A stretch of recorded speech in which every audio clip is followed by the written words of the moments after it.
జై శ్రీమన్నారాయణ. నేను మీ icon astrologer Gattupalli Suresh Babu. అయితే మనకి ఈ రోజున వచ్చినటువంటి విషయం ఏంటంటే కనుక మన అందరిలోనూ ఆహ్లాదకరంగా ఉండేటువంటిది విషయం వినగానే కబ్బిబ్బులయ్యేటువంటిది విషయం ఏంటంటే కనుక పిల్లలు. ప్రతి ఇంట్లో పిల్లలు కావాలి అనేటువంటి ఆశ కోరిక ఉంటుంది. అయితే ఇది పెళ్లి అయిన వారికి మాత్రమే సొంతం.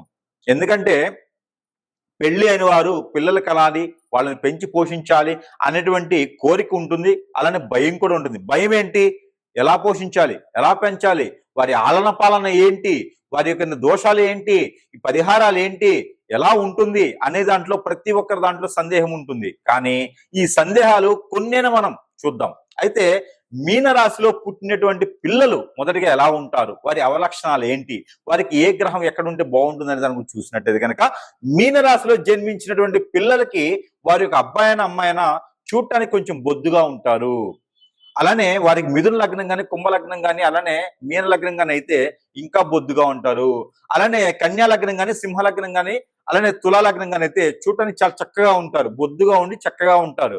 చక్కగా ఉండి మంచి హైట్ పర్సనాలిటీ ఉండేసి అందరిని ఆకర్షింప చేసేటువంటి తత్వంతో ఉంటారు ఇలాంటి లగ్నాలు ఉంటే.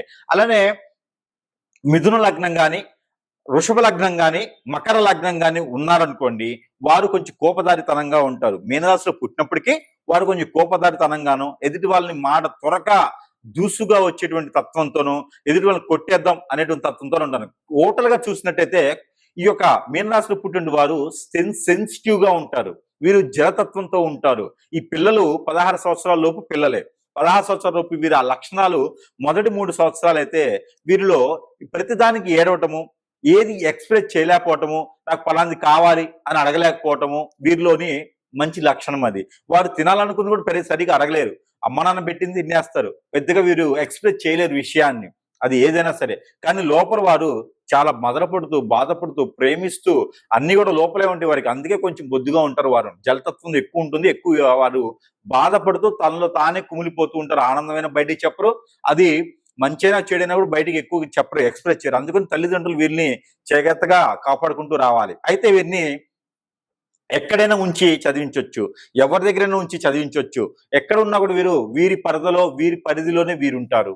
వీరు మంచి లక్షణాలు ఉన్నటువంటి మంచి మనుషులు పిల్లలుగాను ఉంటారు. కాబట్టి వీరిని ఎక్కడుంచినా కూడా ఆ ఉన్నటువంటి సర్కిల్ అంతా వీరు బాగు చేస్తారు.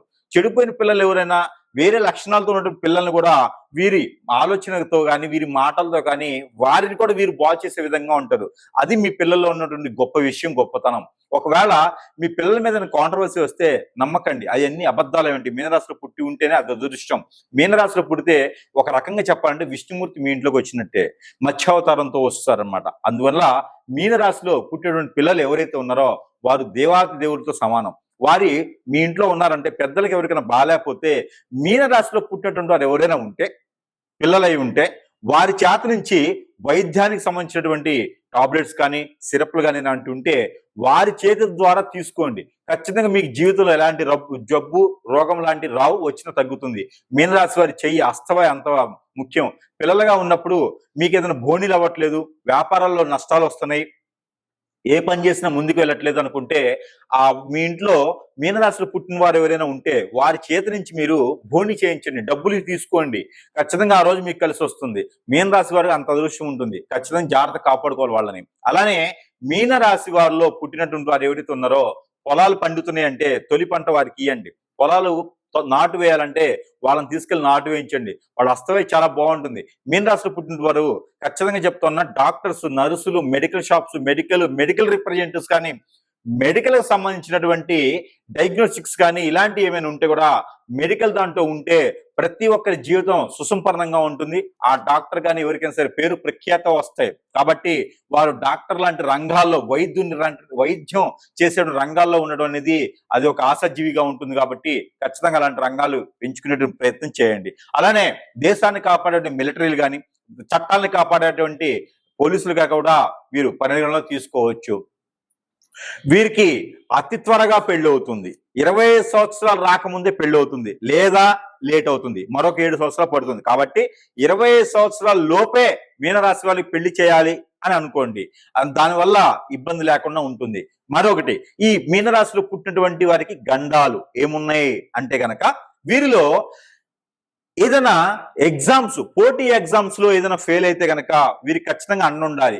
ఏంటి నువ్వు ఫెయిల్ అయ్యావని చెప్పి మనం గదివామంటే వారు ఖచ్చితంగా వేరే నెగిటివ్ ఆలోచన తీసుకుంటారు. ఎందుకంటే సెన్సిటివ్.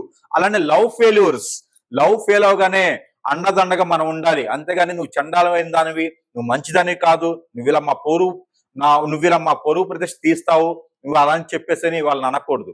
వాళ్ళకి ఏం కాదమ్మా మీకు మంచి లైఫ్ ఉందని చేదోడుగా ఉండాలి. అలా ఉంటేనే వారు మనకి చేతికి వస్తారు. లేదంటే గనక ఖచ్చితంగా వారికి వారే శిక్ష చేసుకుంటారు. వారు చాలా సెన్సిటివ్ గా ఉంటారు. కాబట్టి మూడొక గండం. ఈ గండాలు మొదటిది 4వ సంవత్సరంలో వస్తుంది. అంటే తొలిసారిలోనే గండం వస్తుంది. 4వ సంవత్సరం వచ్చే గండం ఏంటంటే గనక ప్రయాణాల్లో కానీ ఆరోగ్య సమస్య కానీ రావచ్చు. ఇకపోతే 8వ సంవత్సరంలో గండం వస్తుంది.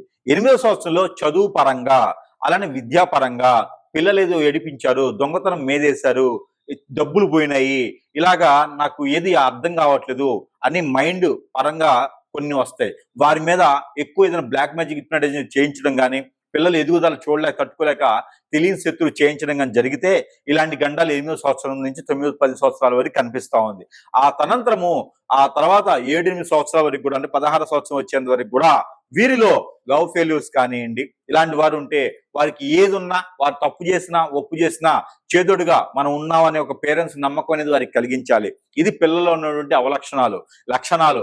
వారి ఉన్న బుద్ధి, వారి యొక్క జ్ఞానం మనం గమనించుకుంటూ వారికి అండాదండగా వెనక కనురెప్పలు వేసుకొని అండగా మనం ఉంటూ వారు ఏం చేస్తున్నారో గమనించుకుంటూ ఖచ్చితంగా పేరెంట్స్ ఉంటే ఆ పేరెంట్స్ ని చూసుకునేటువంటి విధానం 25 సంవత్సరం తర్వాత వారికి ఉంటుంది. కాబట్టి జాగ్రత్త పడతారు. 16వ సంవత్సరం నుంచి ఆ పిల్లలు జాగ్రత్త పడతారు, రూపాయి కూడబెట్టుకుంటారు, మంచి రంగాల్లో రాణిస్తారు. మీనరాశి వారు ముఖ్యంగా అన్ని రంగాల్లో ఉంటారు. కాబట్టి ఏ రంగంలో వారు వెళ్ళాలనుకున్నా కూడా ఆ రంగానికి వెళ్ళొచ్చు. ఇకపోతే 6, 3, 7 స్థానంలో వారికి రవి ఉన్నా, 4, 7, 9 స్థానాల్లో బుధుడున్నా కూడా వారు అవలీలగా సంపాదన పొందుతారు, అన్ని కూడబెట్టుకుని ఉంటారు. కాబట్టి వారికి ఎటువంటి ఇబ్బంది ఉండదు. మీనరాశిలో పుట్టడం మీ అదృష్టం, పేరెంట్స్ అదృష్టం. మీనరాశిలో పుట్టినటువంటి పిల్లలు ఎవరైనా ఇంట్లో ఉన్నారంటే అది ఖచ్చితంగా పేరెంట్స్ చేసుకుంటున్నారు అదృష్టం. కాబట్టి వారిని కన్నుకి రెప్పలాగా కాపాడుకుంటూ రావాలి. ఇకపోతే వీరికి చేయవలసినటువంటి పిల్లల్లో లోపాలు ఉంటాయి. పుట్టినప్పుడే లోపాలు వస్తూ ఉంటాయి గ్రహాల రీత్యా. అవి చిన్నప్పుడు కాకపోయినా పెద్ద అయిన తర్వాతైనా, ఒక ఏజ్ వచ్చిన తర్వాతైనా అవి చేయాలి. అవి చేయటం ఏంటంటే కనుక ఈ మీనరాశిలో పుట్టినటువంటి పిల్లలకి చేయవలసిన దానం ఏంటంటే పిల్లలకి సజ్జలు కానీ జొన్నలు కానీ ఇవ్వండి. అవి తీసుకెళ్లి పావురాలకు కానీ కోళ్ళకు కానీ ఏమని చెప్పండి. ఇదొక పరిహారం చేయమనండి. ఖచ్చితంగా మీనరాశిలో పుట్టినటువంటి ఇల్లు అంతా కూడా ఖచ్చితంగా అష్ట ఐశ్వర్య ప్రాప్తి కలుగుతుంది. ఆ పిల్లల్లో ఉన్నటువంటి దోషాలు కూడా వెళ్ళిపోతాయి. అలానే మీనరాశిలో పుట్టిన వారికి హార్మోన్ ఇన్బ్యాలెన్స్ అనేటువంటి సమస్య కూడా వస్తుంది. అలా సమస్య వచ్చింది అనుకున్నటువంటి మీనరాశి వారు ఎవరైనా ఉంటారో వారు ఏదైతే మనకు ఉన్నటువంటి డ్రై ఫ్రూట్స్ అంటారు, కాజు, జీడిపప్పు, బాదం పప్పు, అలానే ఇంకా చాలా రకాలు ఉంటాయి. మీకు నచ్చిన పిస్తా పప్పు కానీ, అంజీర్ కానీ, ఇవన్నీ డ్రై ఫ్రూట్స్. ఈ డ్రై ఫ్రూట్స్ 4-5 రకాలు తీసుకొని ఎక్కడైనా బ్రాహ్మణుడు ఉంటే అక్కడ దానం ఇవ్వడం, లేదా నవగ్రహాల మండపంలో నవగ్రహాల మీద పోయడం, ఈ పిల్లల చేత పోయించడం, లేదా ఏదైనా పేదవాళ్ళకి కానీ, లేదా ఏదైనా ఫ్రెండ్స్కి కానీ దానితో ఏదైనా స్వీట్ చేసి తినిపించడం ద్వారా వాళ్ళకి ఇబ్బంది ఏం కలగదు. వీరికి ఉన్నటువంటి గ్రహరీత్య లోపాలు కూడా తొలగిపోతాయి. ఇక వీరికి దిష్టి దోషాలు కూడా ఎక్కువే ఉన్నాయి. వీరి దిష్టి దోషాలు తగ్గడానికి ప్రతిరోజు కూడా, లేదా ప్రతి వారంకి ఒకసారి, లేదా ప్రతి పక్షానికి ఒకసారి, లేదా ప్రతి మాసానికి అమావాస్య పౌర్ణానికి ముందైనా సరే వీరు ఏదైనా స్వీట్ పదార్థం వీరి చేతి ద్వారా ఎవరికైనా దానం చేయాలి. స్వీట్ పదార్థం లేదా ఒక 2 కిలోలు చేపలు కానీ రొయ్యలు కానీ తీసుకొని ఎవరికైనా ఇచ్చేసేయండి.